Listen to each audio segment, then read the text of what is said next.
नमस्कार. आपल्या सर्वांचं पुन्हा एकदा मनपूर्वक स्वागत. आजच्या भागामध्ये आपण अशीच काही विशेष माहिती बघणार आहोत की ज्या माहितीमुळे आपण आपल्या घरामध्ये सुखशांती समाधान आणण्यास मदत करू. बऱ्याच ठिकाणी आम्ही वास्तू व्हिजिटच्या निमित्तानं जात असतो, तर सुरुवातीलाच काही चुकीच्या गोष्टी निदर्शनास येतात आणि त्या काय असतात, त्याच्यात काय बदल करायचे हे या व्हिडिओमधून सांगण्याचा प्रयत्न करतो.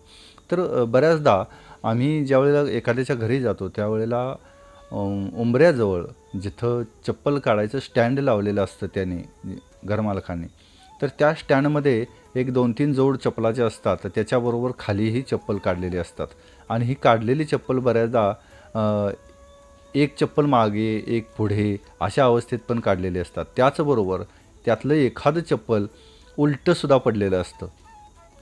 त्याच्यानंतर काही वेळेला एक चप्पल कुणीकडे एक कुणीकडे अस्ताव्यस्त, ह्याच्या चपलाजवळ त्याचं चप्पल, त्याच्या चपलाजवळ ह्याचं चप्पल.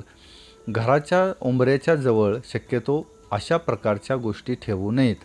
तर यामुळे येणारी लक्ष्मी ही नाराज अवस्थेमध्ये येते असं सांगितलेलं आहे. त्याचबरोबर चप्पल बाहेर उलट्या-सुलट्या अवस्थेत ठेवणं म्हणजे घरामध्ये दारिद्र्यता येण्याचे संकेत आहेत. त्यामुळे चप्पल हे नीट व्यवस्थित जुळवून ठेवावं. उलटं पडलेलं असेल तर ज्याला कोणाला निदर्शनास येईल त्याने ते चप्पल व्यवस्थित करून ठेवणं हे आपलं कर्तव्य आहे. याच्याबरोबर उंबऱ्याच्या जवळ बऱ्यापैकी रांगोळी काढलेली असते आणि या रांगोळीजवळ चप्पल काढू नये किंवा रांगोळीवर चप्पल पडू नये याचीही आपण दक्षता घेणं गरजेचं आहे. त्याचबरोबर रांगोळीसुद्धा अशा ठिकाणी काढा की जेणेकरून त्याच्यावरती चप्पलाचा पाऊल पडू नये. त्याचबरोबर घरामध्ये प्रवेश केल्यानंतर बऱ्याच घरामध्ये, सगळ्याच घरामध्ये असं होतं आहे असं नाही, मी सगळ्यांच्याबद्दल हे सांगतो आहे असं नाही. ज्यांच्या घरामध्ये ह्या गोष्टी दिसत आहेत किंवा असत आहेत त्यांच्यासाठी हा व्हिडिओ आहे. तर बऱ्याच घरामध्ये गेल्यानंतर, आतमध्ये गेल्यानंतर कुठेही काहीही अडकून ठेवलेलं, लोंबकळत अवस्थेत अडकून ठेवलेलं निदर्शनास येतं.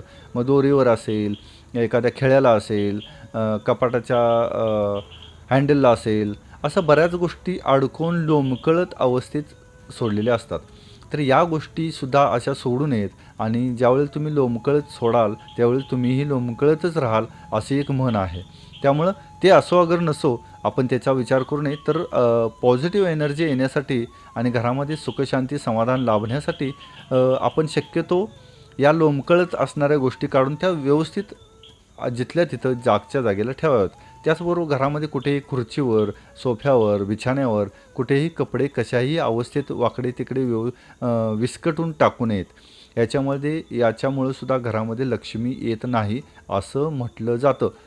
त्याचबरोबर बऱ्याच घरामध्ये आम्ही गेल्यानंतर एक गोष्ट सगळ्यात प्रमुख लक्षात येते, ते म्हणजे घरामध्ये कुठेही बऱ्याच गोष्टी बांधलेल्या असतात.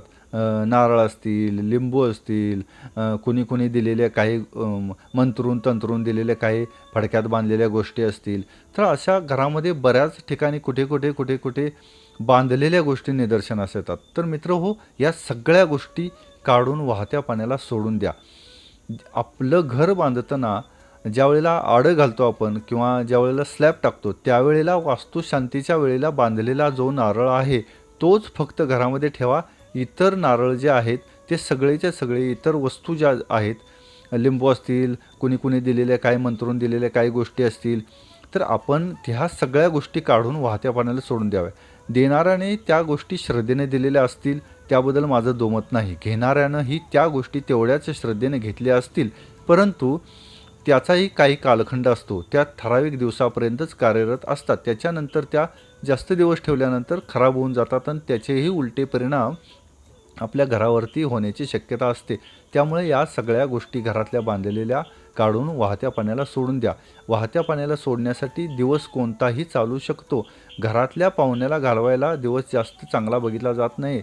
आणायसाठी दिवस बघितला जातो. घालवायला काही दिवस बघण्याची आवश्यकता नसते. हे बिनबुलावे मेहमान आलेले आहेत, त्यांना आपण कधीही घालवू शकतो.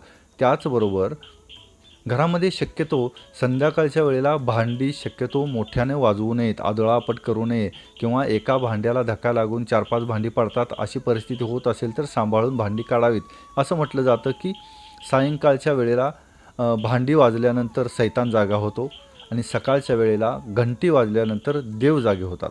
त्यामुळं सायंकाळच्या वेळेला वाईट गोष्टी उदयाला येत असतात. म्हणून उतारे, परड्या या गोष्टी सायंकाळच्या टाकल्या जातात. त्यामुळं शक्यतो भांडी घरातली आदळआपट करू नका किंवा वाजवू नका. आणि जर वाजत असतील तर ती शिस्तीत प्रमाणात घेऊन काढून ठेवण्याचा प्रयत्न करा. जास्त आवाज होऊ नये याची दक्षता घ्या. ह्या सगळ्या रूढी परंपरा आहेत, या सगळ्या दंतकथा आहेत. असं जरी आपण म्हणत असलो तरीसुद्धा याच्यामुळं आपल्याला एक आत्मिक समाधान मिळतं. ह्या काही गोष्टी चांगले झालेल्या आहेत. वादविवाद बंद करा, शिवीशाप देऊ नका. यामुळं ही घरामध्ये लक्ष्मी स्थिर होत नाही.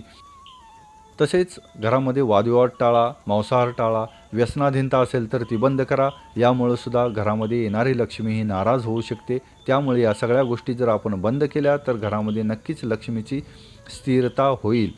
भेटूया नवीन भागामध्ये नवीन माहितीसह. तोपर्यंत श्रीराम.